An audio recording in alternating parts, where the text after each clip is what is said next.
Welcome, friends. My name is Avinash Gorakshakar, and I welcome all of you to another interesting episode of Konaksha High Flyers. Friends, as all of you are aware, in these episodes, we introduce emerging companies from emerging sectors and we talk to the top management promoters of such companies so that all of us can understand, their company's business model, their growth journey, their future growth plans. And in this process, a lot of valuable information is, available to us, from the top management.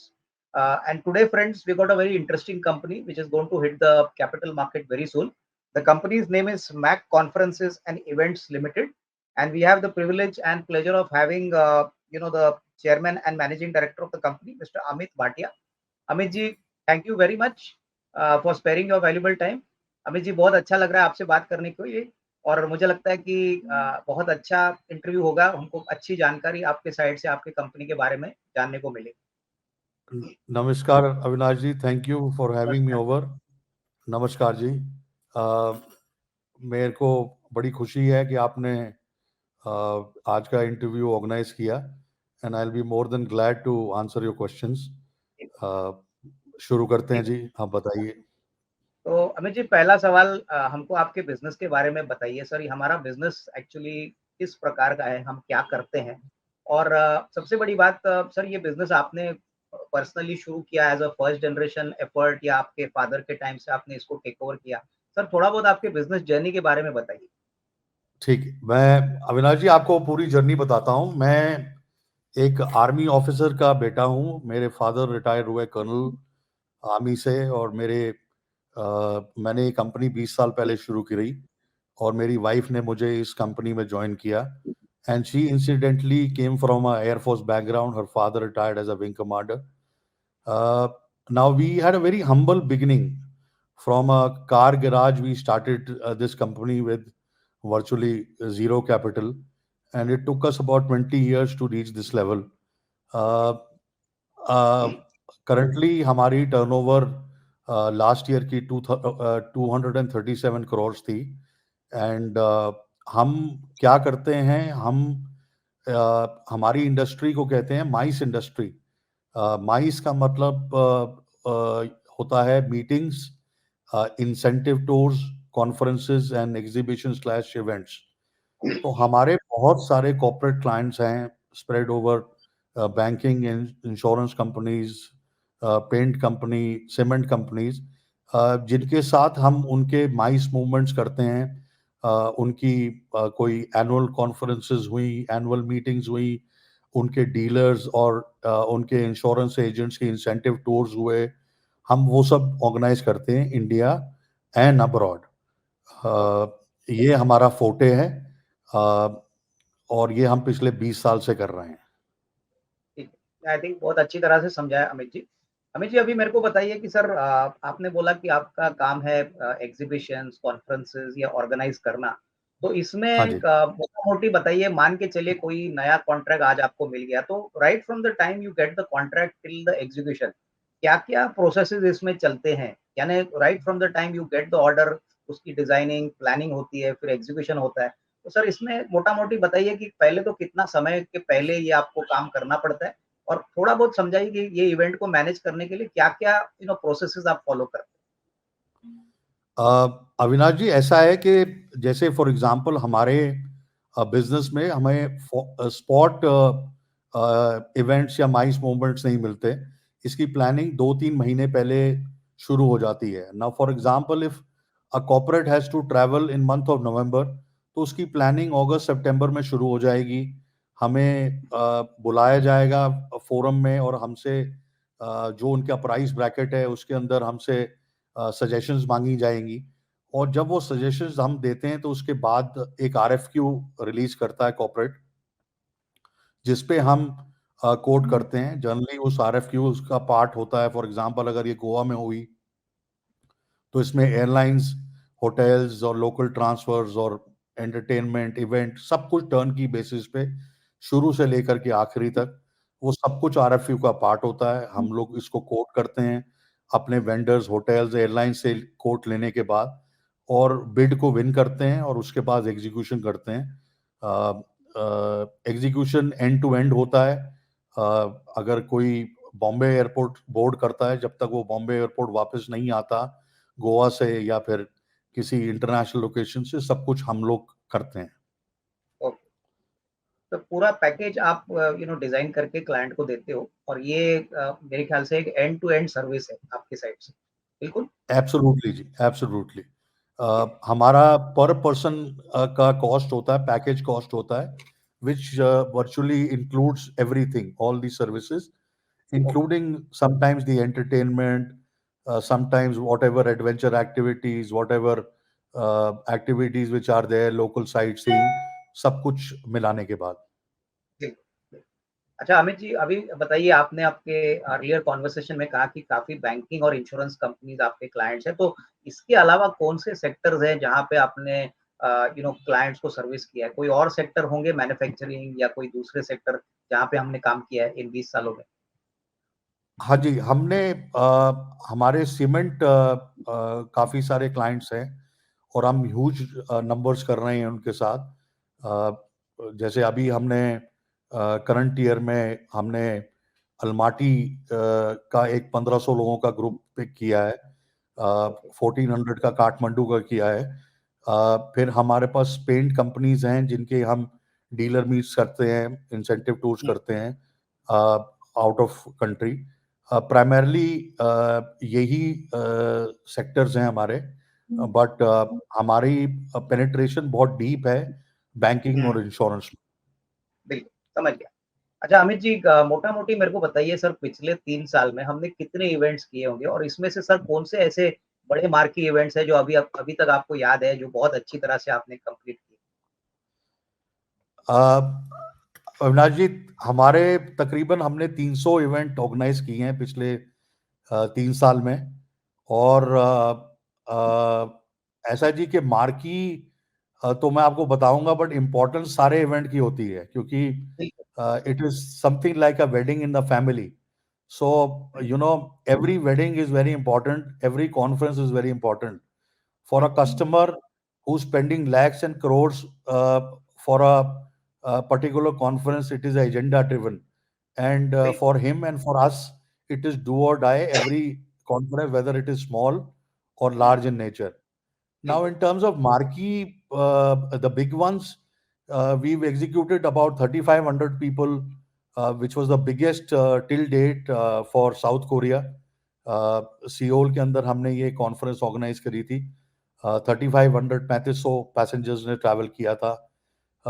फिर तकरीबन 1000 और similarly और हमने ऐसे sizes की और भी करी हैं कॉन्फ्रेंसेस, बट ये मेजरली बिग टिकट बिजनेस थे। बिल्कुल। आई थिंक काफ़ी बड़ा साइज़ ऑफ इवेंट आप मैनेज कर चुके हो। ये सुन के बहुत अच्छा लगा अमित जी।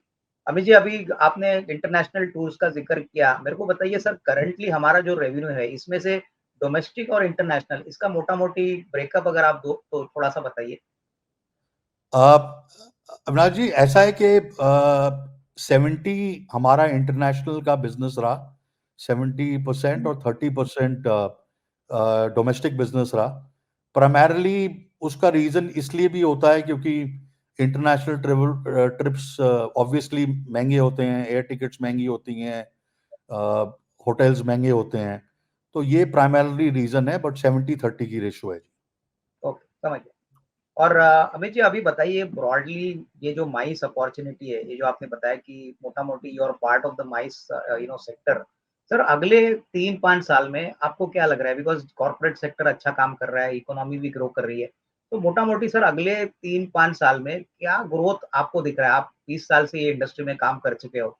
आपको काफ़ी अंदाज़ा होगा इंडस्ट्री किस प्रकार से चलती है। तो in the next 3 to 5 years what is your outlook for this industry? कितनी बड़ी अपॉर्च्युनिटी हमारे लिए ये बन सकती है और हम इसको कैसे कैपिटलाइज़ करें?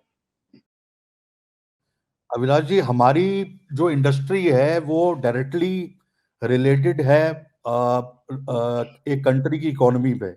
जैसे हम सब लोग जानते हैं, हम थर्ड लार्जेस्ट इकोनॉमी है वर्ल्ड की, और हम बहुत अच्छा कर रहे हैं as a country, as a nation, which I can proudly state. तो ये सब चीजें हमारे बिजनेस पे डायरेक्टली इम्पैक्ट करती हैं। तो जितना अच्छा इकोनॉमी करेगी, जितना ज्यादा कॉर्पोरेट्स अच्छा करेंगे, उसका डायरेक्ट इम्पैक्ट हमारे पे आता है। एंड बिल्कुल सेकेंडली आजकल क्या हो गया है कोविड के बाद से, जैसे आपने रियलाइज किया होगा, एयरक्राफ्ट फुल जा रहे हैं, होटल्स अवेलेबल नहीं हैं, तो आजकल ये ट्रैवल जो है वो बिजनेस जो है वो बूमिंग पे है। ये वापस फैशन पे आ गया है कोविड के बाद से। कहते हैं कि लोग अब पैसा बचाना नहीं चाहते, कहते हैं कि लोग आज के लिए जीना चाहते हैं, तो इसके लिए ये रीजन मेरे को बताया गया है। बट इसको दोनों रीजंस को देखते हुए कि ये इन थिंग है, फैशन में है और इकोनॉमी अच्छा कर रही है, तो हमारी नंबर्स मल्टी फोल्ड इंक्रीज करेंगे। मेरे पास एग्जैक्ट नंबर नहीं है हमारे करंट ईयर के, बट 30 सितंबर को we will our result is going to be phenomenally good versus our last year numbers. नहीं, बिल्कुल सर, अब बहुत अच्छा लगा सुन के। अमित जी, अभी मेरे को बताइए सर, टिपिकली अगर हमें पूछूं कि सर हमारी कंपनी का मेन यूएसपी क्या है, हम कस्टमर्स को वैल्यू कैसे ऐड करते हैं, फाइनेंशियल नंबर्स छोड़ दीजिए, बट अगर मैं कहूँ कि कोई क्लाइंट हमारे पास आता है, रिपीट कस्टमर आता है, तो वो किस प्रकार की वैल्यू देख के हमारी कंपनी को ज्वाइन करता है? क्या our execution is good, our service is good? Sir 2-3 ऐसे क्वालिटेटिव पॉइंट्स बताइए जिससे हमको पता चले कि हम दूसरों से बेहतर काम करते अविनाश जी, ऐसा है कि जितनी भी बड़ी कंपनीज हैं जो हमारे कॉम्पिटिटर्स हैं, उनका एक डिवीजन होता है माइस का। तो ये हमारा ब्रेड एंड बटर है, हमने 20 साल सिर्फ यही किया है और हम आगे भी यही करते रहेंगे। तो हमारी जो प्रोडक्ट की नॉलेज है, जो हमारी ऑपरेशनल कैपेबिलिटी है, वो कंपटीशन से अच्छी है। क्योंकि वहां पर उनको एक डिपार्टमेंट से दूसरे डिपार्टमेंट में मूव कर दिया जाता है। किसी को ट्रैवल से, कॉर्पोरेट ट्रैवल से माइस में कर देंगे, माइस से कॉर्पोरेट ट्रैवल में। हमारी टीम सिर्फ इसी चीज के लिए कंपनी के अंदर है और हमारा ये फोटे है। सेकेंडली हमारे पास when I started the company about 20 years back, I was blessed to have Mr. Ranjan Ghosh as our VP, who joined in and who handles our operation bit. So what we've been able to do is that we've been able to hold on to our team for all these years. I remember COVID के अंदर बहुत सारी companies ने लोगों को जाने के लिए बोल दिया था, but with blessings of God, I was able to hold on to my entire core team. तो हमारी टीम हमारा फोटे है। प्लस होता क्या है कि क्लाइंट को एक प्रमोटर अप्रोचेबल चाहिए होता है। हमारे जितने कॉर्पोरेट्स हैं उनके प्रमोटर्स कहीं पर भी विजिबल नहीं होते। बड़ी बड़ी कंपनीज होती, यहाँ हम एक फोन कॉल अवे होते हैं। तो अगर किसी को भी कोई चीज की जरूरत पड़े, कोई एस्केलेशन हो, कोई चीज करनी हो, कहीं पर कस्टमर अटक रहा हो, तो he can pick up a phone and call either me or my wife Lavina, and we are accessible. तो ये सब चीजें एडवांटेज देती हैं हमें। और आई कैन प्राउडली स्टेट कि पिछले 20 साल से, जो 20 साल पहले हमारा कस्टमर था, हमारा वो आज भी कस्टमर है। हैं। ओके, तो उसका मतलब काफ़ी स्टिकी बिज़नेस है और आपने अच्छी तरह से क्लाइंट के रिलेशनशिप्स अभी तक मेंटेन किए। तो definitely I think sir very positive. Avinash ji, like I said, हमारे लिए हर बिजनेस, चाहे वो छोटा 30 लोगों का हो या 3000 लोगों का, वो डू और डाई होता है। क्योंकि वो एक घर की वेडिंग होती है जिसके अंदर आप कुछ भी गलत नहीं कर सकते और आप कुछ भी गलत होने नहीं दे सकते। तो हमारे को हर इवेंट के अंदर 100 और 100 स्कोर करना ही पड़ता है, इसलिए बिल्कुल, हमारे रिपीट क्लाइंट्स रहते हैं। बिल्कुल। आई थिंक बहुत अच्छी तरह से समझाया आपने। अमित जी, अभी मेरे को बताइए, ये बिज़नेस में traditionally sir second half is it better than the first half? कोई सीज़नैलिटी होती है हमारे धंधे में? हाँ जी, ये जो सेकंड हाफ होता है ईयर का, the quarter 3, quarter 4, which this is historically, ये फर्स्ट हाफ से बहुत ज्यादा बेहतर रहता बिल्कुल। है, third quarter and the fourth quarter.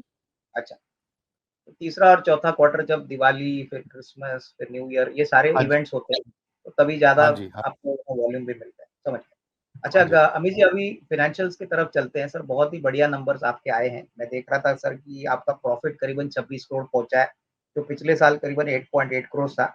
Revenue भी आपने जैसे कहा 237 करोड़ हो गया है, जो पिछले साल 141 करोड़ था। सर पहला बताइए सर, ये इम्प्रूवमेंट इतना सिग्निफिकेंट हमको कैसे मिला? क्या हुआ? ज़्यादा आपने वॉल्यूम से इवेंट्स करे या आपको रियलाइजेशन पर इवेंट ज़्यादा मिला? ऐसा कोई मेन कारण होगा कि प्रॉफिटेबिलिटी इतनी तेज़ी से इस साल बढ़ी? और ए रिलेटेड क्वेश्चन अमित जी, कि अभी ऑलरेडी हम एफवाई 25 में आ चुके हैं, अभी अगस्त का महीना चल रहा है। Sir without giving a number Amit ji, आपको क्या लगता है कि यही मोमेंटम हम अगले साल दैट इज़ एफवाई 25 में पॉसिबली मैनेज कर पाएँगे? अविनाश जी, यू नो, ये लास्ट ईयर से इस ईयर जो नंबर ग्रोथ हुई है वो इसलिए हुई है क्योंकि हम थोड़े से ज़्यादा एग्रेसिव थे मार्केट में। Economy was doing very well, और ये एक तरीके का रिवेंज ट्रैवल भी था। लाइक ए हाँ, सेड के वापस ट्रैवल फैशन में आ गया आफ्टर कोविड एक्सेट्रा, और कंपनीज वर डूइंग वेल। तो इसलिए there is a phenomenal growth. कुछ हमने भी अपने अंदर लीडरशिप में चेंजेस किए हैं, उसका भी हमें पॉजिटिव इम्पैक्ट देखने को मिला।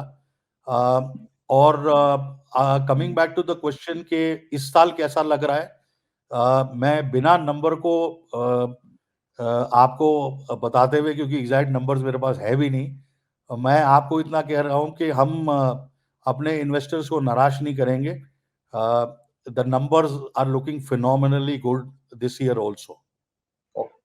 अच्छा अमित जी, एक बात बताइए, फाइनेंस रिलेटेड क्वेश्चन ही है कि सर जब हमारा नंबर ऑफ इवेंट्स बढ़ते हैं, हमारा टॉप लाइन बढ़ता है, तो मोटा-मोटी हम ये मान के चले कि हमारी ऑपरेटिंग मार्जिन भी उसी हिसाब से चलेगी? यानी इज़ द बिज़नेस सिंक्रोनाइज़्ड? जितने वॉल्यूम के इवेंट्स करें, ज़्यादा वॉल्यूम करें तो ऑपरेटिंग प्रॉफिट और ऑपरेटिंग मार्जिन भी आपका उतना ही तेज़ी से बढ़ता है। क्या ये सोचना गलत है या सही है? देखिए जी कि हमारी कॉस्ट बिल्कुल फिक्स्ड है। मतलब हमारी बेसिकली हमारे जो 2-3 चीज़ें हैं, एक तो कैपिटल है, दूसरा है हमारी मैन पावर, और तीसरी है जो ओवरहेड्स है, rentals and etcetera. Now all these things are static. If we are able to increase the business, our profitability shoots up. क्योंकि हमारा कोई रॉ मटेरियल की कॉस्ट नहीं है, कोई प्लांट एंड मशीनरी की कॉस्ट नहीं है। ये सब चीजें हमारे को अपने अपने पैट को इंक्रीज करने में बहुत हेल्प करती हैं अगर हमारा टर्नओवर इंक्रीज करे। बट एट द हाँ, सेम टाइम हम वॉल्यूमेट्रिक काम ज्यादा करने में इंटरेस्टेड नहीं होते। हम वो बिजनेस पिक करते हैं जिसके अंदर प्रॉफिटेबिलिटी हो, जिसके अंदर थोड़ी सी एक्सक्लूसिविटी हो।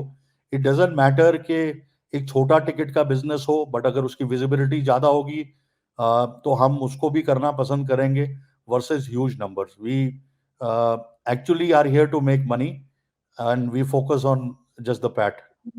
हाँ। अच्छा, तो अभी एक सवाल इसी के ऊपर पूछना चाहूँगा अमित जी, कि सर हमारे धंधे में प्राइसिंग फाइनली जो होता है, यानी कि मान के चलिए कि आपने बोला होटल है, एयर टिकट्स है, फिर इवेंट का खर्चा है। सर मोटा-मोटी हम प्राइसिंग किस प्रकार से डिसाइड करते हैं? How big is the event? कितने लोग आएँगे? उसके हिसाब से कस्टमाइज़ पैकेज हर कस्टमर को दिया जाता है। और सर मेरे को एक बात बताइए, अगर इवेंट्स काफ़ी ज़्यादा हम लोग करते हैं, यानी आपने बोला हमारा फोकस तो प्रॉफिटेबिलिटी है। लेकिन फिर भी अगर वॉल्यूम ग्रोथ रीज़नेबल आता है, तो सर हमको ज़्यादा आदमी लगेंगे या यही टीम से हम स्केल अप कर सकते हैं अगले डेढ़ 2 साल के लिए? देखिए जी, मार्जिनल टीम को इंक्रीज करना पड़ता है क्योंकि बट वो एंट्री लेवल के फ्रेशर्स होते हैं, जो हम ट्रैवल इंस्टीट्यूट से पिक करते हैं, इवेंट इंस्टीट्यूट से पिक करते हैं, और उनको ट्रेन करते हैं और नर्चर करने के बाद उनको कोशिश करते हैं कि हम उनको होल्ड कर पाएं।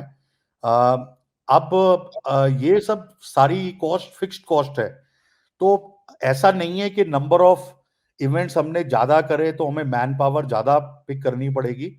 अ, वो सब कुछ इसी मैन पावर और इसी ओवरहेड्स के बेसिस पे हो जाता है। बट एट टाइम्स हमारे को कैपिटल को अक्वायर करने में, बैंक से लेने में वो इंटरेस्ट कॉस्ट का इंक्रीज होता है। तो besides this I I don't think so there is any increase. Okay. नहीं समझ गया। आई थिंक अच्छी तरह से आपने समझाया अमित जी। अभी सर मोस्ट इम्पोर्टेंट क्वेश्चन जो आज का इंटरव्यू का है, सर हम कंपनी पब्लिक इशू लेके जा रहे हैं। Sir if you can share with us some details about the forthcoming capital market public issue from the company. Sir कितने पैसे हम उठा रहे हैं मार्केट से फ्रॉम द इन्वेस्टर्स, और सर इसका मेन ऑब्जेक्टिव क्या है, कहाँ पे पैसा हम यूटिलाइज करेंगे? ऐसा अविनाश जी, जैसे मैंने कहा आपको थोड़ी देर पहले, हमारे बिजनेस के अंदर कैपिटल बहुत लगता है। ये कैश इंटेंसिव बिजनेस है और इसके अंदर हमारे को बहुत we get 60 to 70% advance from a corporate, और बाकी पैसा सारा हमारे को फंड करना पड़ता है। और हमारे को जो हमारी पेमेंट्स हैं वो इवेंट के 2 से 3 महीने के बाद आती हैं। तो फॉर हाँ, एग्जाम्पल अगर 10 करोड़ का बिजनेस है तो हमें 6 से 7 करोड़ रुपया मिलेगा, और बाकी का जो 2 करोड़ 3 करोड़ 4 करोड़ रुपए होगा वो हमारे को इवेंट के 1.5 2 महीने बाद मिलता है। ओके समझ गया। इस समय हमारी लिमिटेशंस हैं कि हम जो हमारे एग्जिस्टिंग क्लाइंट है उनके अंदर, एक्सक्यूज मी, डीप पेनिट्रेट नहीं कर पाते, क्योंकि हमारी लिमिटेशंस है फंड्स को लेकर के। तो जब ये आईपीओ से फंड रेज होगा तो we'll be in a better picture, and we'll be able to bring in more business by getting deeper into our existing corporate base and also exploring other markets. ठीक है। Besides current business, हमारा एक B2C के अंदर enter करने का भी plan है। हमारा एक पोर्टल हम लॉन्च करेंगे सून, जिसका नाम है बुक माई यात्रा, जिसमें हम B2C करेंगे। उसके अंदर हम अपने करंट क्लाइंट्स को का बेस को लेवरेज करेंगे, बिकॉज हम हजारों पैसेंजर्स को हर साल लेकर के जाते हैं, और हाँ, हम उसको स्टोरली बिल्ड करेंगे, एंड प्लस हम रिलीजियस टूर्स के अंदर भी जाएंगे। ठीक है समझ गया। और मैं अगर please correct me if I am wrong Amit ji, but ज्यादातर पैसा जो हम रेस कर रहे हैं वो वर्किंग कैपिटल के लिए ही यूटिलाइज होगा। इज माय एब्सोल्युटली जी, थिंकिंग राइट? तो एब्सोल्युटली, एब्सोल्युटली। अभी सर ठीक है सर। सर अभी वर्किंग कैपिटल की बात हुई है तो आपने बोला मोटा मोटी सर 60% आपको एडवांस मिलता है, बैलेंस आपको 2-3 महीने के बाद मिलता है। तो नॉर्मली सर कोई एग्जिस्टिंग क्लाइंट हो या नया क्लाइंट हो तो उसमें कोई थोड़ा फर्क होता है? लाइक एग्जिस्टिंग क्लाइंट के साथ तो आपकी बहुत अच्छी पुरानी रिलेशनशिप होती है, लेकिन अगर मान के चलिए कि अगर कोई नया क्लाइंट है तो कोई टर्म्स एंड कंडीशंस थोड़े से अलग होते हैं फॉर वर्किंग कैपिटल, ऐसा कुछ होता है? नहीं जी, जनरली इंडस्ट्री का यही रूल है, 60 to 70% मिलता है। बट एक्चुअली होता क्या है, प्रॉब्लम हमारे बिजनेस की एक और है कि जब कॉर्पोरेट हमारे को बिजनेस ग्रांट करता है तो बाय द टाइम वो पीओ जनरेट करता है तो उसमें 2 हफ्ते निकल जाते हैं। बाय द टाइम एडवांस आता है तो उसके अंदर 1 हफ्ता 10 दिन और निकल जाते हैं। But we are not able to hold the airlines and the hotels for next 3 weeks. तो अगर एग्जैक्टली। मंडे मॉर्निंग को क्लाइंट ने एक बिजनेस कंफर्म किया तो हमारे को मंडे शाम तक सारी पेमेंट्स करनी पड़ती हैं। और ये रूल सबके लिए है, नए क्लाइंट्स के लिए भी और पुराने के लिए भी। नहीं समझ गया। और मुझे ये भी बात बताइए कि अभी आपने B2C की बात की, तो B2C का बिज़नेस मोटा-मोटी अमित जी आपके हिसाब से अभी ये पोर्टल आप लॉन्च करने वाले हो, सर ये B2C का धंधा हमको FY 26 में अ, कोई रेवेन्यू विजिबिलिटी दिखेगी? क्योंकि बिज़नेस B2C का एक बार बढ़ता है तो ऑब्वियसली मार्जिन्स भी और इम्प्रूव होने की अपेक्षा है, क्योंकि सभी लोग जानते हैं B2C इज़ मोर प्रॉफिटेबल। तो sir can we expect some revenue in FY 26 from the B2C initiative according to you? Avinash ji, it is too premature for me to give you a number, नहीं, नंबर नहीं, and number मत बताइए, मुझे सिर्फ़ बताइए possibility है कि नहीं? बस वो बता दीजिए। एब्सोल्युटली, जैसे मैंने बोला, मेरे पास कैप्टिव ऑडियंस है। मैं हजारों पैसेंजर्स लेकर के जाता हूं और हम उनके सिर्फ कॉर्पोरेट नीड्स को करते हैं। हाँ, जब हम उनके मोबाइल फोन में अपना ऐप डाल पाएंगे और हम उनकी पर्सनल ट्रैवल को भी कर पाएंगे, उनके एफआईटी ट्रैवल जिसको कहते हैं, फ्री इंडिविजुअल ट्रैवल, या उनके छोटे ग्रुप्स हो गए, उनके हनीमून हो गए, ये सब चीजें हम कर पाएंगे तो ये रेवेन्यू हमारा इंक्रीज करेगा। और प्लस हम अगले 3 महीने 4 महीने के होमवर्क के बाद इस पोर्टल को थोड़े लार्ज स्केल पे लॉन्च करने का सोच रहे हैं, जिसका प्रोजेक्ट अभी नेसेंट स्टेज पे है। तो मेरे ओके। लिए अभी आपको कुछ बताना बहुत प्रीमेच्योर होगा। नहीं नहीं सर, हम इंतजार करेंगे Amit ji, definitely we will look forward to that. और हमारी बेस्ट विशेस तो रहेंगी। सर अभी मुझे बताइए मोटा मोटी सर, अगर मैं पूछूं कि सर इस साल जो रेवेन्यू ग्रोथ हो गया 141 का 237, सर ये जो ट्रैक्शन है, this will be a combination of volume and value, या कंपनी की स्ट्रेटेजी रहेगी कि हम प्राइसिंग और प्रीमियम पे ही फोकस करेंगे? तो is it some kind of well defined strategy कि हम अंडरकट नहीं करेंगे, हम क्वालिटी कस्टमर्स के पास ही जाएंगे और जहां पे हमको अच्छा पैसा मिलता है वही करेंगे, या you will try to ensure that sir market share का भी आपका बढ़ना बहुत इंपॉर्टेंट है? तो will that be also be a part of your future strategy over the next say 2-3 years? Avinash जी, आपने एक बहुत अच्छा वर्ड बोला, अंडरकट। ये अंडरकट नाम का वर्ड मेरी डिक्शनरी में और मेरी टीम की डिक्शनरी में मैंने रखा ही नहीं है। होता क्या है कि नंबर्स के लालच के चक्कर में ऐसी कोई गलती हम लोग करते नहीं हैं। हम वो बिजनेस ही पिक करना चाहते हैं जिसमें थोड़ा सा नीशनेस हो, थोड़ा सा प्रॉफिटेबिलिटी गारंटीड हो। नंबर्स के लिए मैं आज 2000 लोग थाईलैंड के लिए पिक कर सकता हूँ, बैंकॉक पताया के लिए, बट मैं वो पिक नहीं करूंगा क्योंकि उसके अंदर कोई प्रॉफिटेबिलिटी नहीं होगी और हमारी टीम की बहुत मेहनत लगती है, बहुत कैपिटल इन्वॉल्व होता है और सिर्फ नंबर की गेम में पढ़ करके किसी का भी मेरे हिसाब से आज तक भला नहीं हुआ। तो हम rather than taking 2000 people to Thailand, I would rather take about 200 people to some European destination rather than worrying too much about the numbers. So name of the game is the profitability. No profit, no business is our module, sir. Okay, नहीं I think बहुत अच्छी तरह से समझाया अमित जी आपने। अमित जी अभी आखिरी सवाल आज के लिए, सर हमने कोविड देखा था, कोविड के बाद इकोनॉमी में अच्छी रिकवरी, बाउंस बैक आ गया है सर, लेकिन हमारे बिजनेस में सबसे बड़ा बिजनेस रिस्क क्या है? और आपने 20 साल तक ये कंपनी चलाई है, तो you know the positives and the negatives very well. Sir in your assessment personally what is the main risk in our business, and up till now आपने वो रिस्क कैसे मैनेज किया, इसके बारे में बताइए।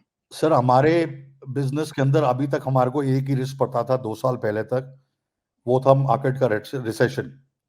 2008-9 में जब रिसेशन आया तो उसने भी हमारे को ज्यादा हिट नहीं किया और we still were able to maintain the growth. तो एक जो सबसे बड़ा इशू या जो थ्रेट हम देख सकते हैं वो उसी कंडीशन में होगा अगर इकोनॉमी कंट्री की ठीक नहीं करती। बिसाइड्स दिस, हमने कभी ये सोचा नहीं था कि हम कोविड जैसी एक आपदा से डील करेंगे। वो हमने देखा, भगवान ना करे ऐसी कोई मुसीबत और वर्ल्ड में आए तो वो हमारे लिए और सबके लिए बहुत बड़ी थ्रेट रहेगी। इसके सिवाय गॉड इज काइंड, सब अच्छा चलेगा जी। बिल्कुल, आई थिंक बहुत अच्छा लगा अमित जी आपसे बात करने से। और हमारी तरफ से, मेरी तरफ से सर आपको, आपकी पूरी मैनेजमेंट टीम को बेस्ट विशेस, और सर पब्लिक इश्यू के लिए भी बहुत बहुत बेस्ट विशेस। हम आशा करते हैं कि सर आगे भी कंपनी अच्छी तरह से ग्रो करे और इन्वेस्टर्स को भी प्रॉस्पर करे। धन्यवाद, thank you. Thank you Avinash ji, thank you for having me over, thank you.